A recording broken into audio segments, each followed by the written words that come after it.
আসসালামু আলাইকুম প্রাণপ্রিয় বন্ধুরা, সকলে কেমন আছেন? আশা করি সকলে ভালো আছেন। আমি যে লোকেশনে ডিউটি করতেছি, যে জায়গায় আমি বসে আছি ভাই, আসলে জায়গাটা ভালো না, অবশ্য পেছনে ব্যাকগ্রাউন্ডটা একটু ভালো দেখাচ্ছে না। আজকে কথা বলবো ইন্টারভিউয়ের তৃতীয় ধাপ নিয়ে। আপনাদেরকে সবসময় বলি যে ইন্টারভিউয়ে যাওয়ার ক্ষেত্রে, ইন্টারভিউ সেকশনে আপনারা যাওয়ার ক্ষেত্রে কিছু ধাপ অবলম্বন করবেন, এবং কিছু ধাপ যদি অবলম্বন করেন এবং কিছু বিষয় যদি আপনারা মাথায় রাখেন, তাহলে ইন্টারভিউয়ে 100-র মধ্যে 100% সিলেক্ট হবেন। সেই বিষয়গুলো নিয়ে আলোচনা করব আপনাদের। প্রথমত হলো, যখন আপনার ইন্টারভিউ নেবে, যে আপনাকে সিলেকশন করবে, যে আপনার ইন্টারভিউ নেবে, সে কিন্তু জানে আপনি একজন ফ্রেশার, আপনি নিউ একজন ব্যক্তি, আপনি কিচ্ছু জানেন না। সে কিন্তু এরকম কিছু জানে। আপনাকে প্রথম একটা প্রশ্ন করবে, tell me about yourself, মানে আপনার নিজের সম্পর্কে কিছু আপনি বলুন। তো আপনাকে প্রথমত এই প্রশ্নটা করার মানে এটাই যে এই প্রশ্নের উত্তরটা যদি আপনি সঠিকভাবে দিতে পারেন, তাহলে আপনার পরবর্তী যেগুলো প্রশ্ন করবে সেই প্রশ্নগুলোর উত্তর নাও দিতে পারলেও আপনি সিলেক্ট। কথাটা গুরুত্বপূর্ণ, অনেক গুরুত্বপূর্ণ। প্রথমত আপনাকে একটা প্রশ্ন করবে, সেই প্রশ্নের জবাবটা যদি আপনি মানে সিরিয়াল বাই দিতে পারেন, আমি এই বিষয়টা নিয়ে কথা বলবো। Tell me about yourself, মানে আপনার বিষয়ে কিছু বলুন, কিন্তু কোন বিষয়টা আগে উল্লেখ করবেন এবং কোন বিষয়টা মাঝখানে উল্লেখ করবেন এবং কোন বিষয়টা পরে উল্লেখ করবেন, এই প্রশ্নের জবাবে আমি সেটাই তুলে ধরবো। আপনারা কষ্ট করে ভিডিওটা শেষ পর্যন্ত দেখবেন, ওকে? যখন আপনাকে প্রশ্ন করবে যে tell me about yourself, আর একটা কথা বলি, আবার বলতেছি, আপনাদেরকে কিন্তু যখন যে আপনাকে সিলেক্ট করবে, সে কিন্তু অবশ্যই আপনাকে মনে করবে আপনি ফ্রেশার, আপনি কিচ্ছু জানেন না, আপনি নিউ ব্যক্তি। শুধু একটা প্রশ্নের জবাব দিবেন, আর যত প্রশ্ন করবে প্রশ্নের জবাব না দিলেও আপনি সিলেক্ট হয়ে যাবেন। আমি আবার বলতেছি, আপনি সিলেক্ট হয়ে যাবেন। একটা প্রশ্নের জবাব দেবেন, শুধু একটা, tell me about yourself, এই কথার জবাবটা দিবেন, আপনি সিলেক্ট। এই কথার জবাবটা আপনি সঠিকভাবে দিতে হবে আপনার।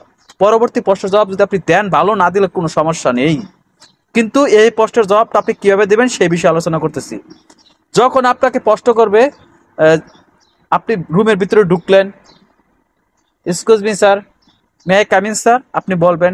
তখন আপনাকে বলবে ইয়েস কামিং। তখন আপনি বলবে, আপনাকে অবশ্যই বলবে যে সিট ডাউন। যদি আপনাকে বলে সিট ডাউন, তখন আপনি বসবেন, কিন্তু সিট ডাউন বলার আগে কিন্তু কোনোদিন বসবেন না। একমত? আপনি নিজের সম্পর্কে সবগুলো কিছু বলবেন, পরিবার পরিজন, আপনার বাবা, আপনার মা, আপনার ভাই, আপনার বাচ্চা, আপনার বউ, এগুলো সম্পর্কে পরে বলবেন। আপনি আগে নিজের সম্পর্কে কিছু বলবেন, তারপর ওইগুলো সম্পর্কে যদি সময় পান। কিন্তু নিজের সম্পর্কে প্রথম কি উল্লেখ করবেন সেটাই বলতেছি। প্রথমত নাম উল্লেখ করবেন, দ্বিতীয়ত আপনার বয়স উল্লেখ করবেন, তৃতীয়ত আপনার এডুকেশনাল উল্লেখ করবেন, যে আপনি কি কোন পর্যন্ত লেখাপড়া করছেন। চতুর্থ, আপনি আপনার এক্সপিরিয়েন্স উল্লেখ করবেন, যে আপনার এক্সপিরিয়েন্স কত বছরের। যদি এক্সপিরিয়েন্স না থাকে, এটা উল্লেখ করবেন না। বুঝতে পারছেন? পঞ্চমত, আপনি কোন কলেজ থেকে আপনি পাশ করছেন, সে কলেজের নাম উল্লেখ করবেন। বুঝতে পারছেন? শিক্ষাগত যোগ্যতার পরে যে বলার পরে আপনি কলেজের নামটা উল্লেখ করবেন।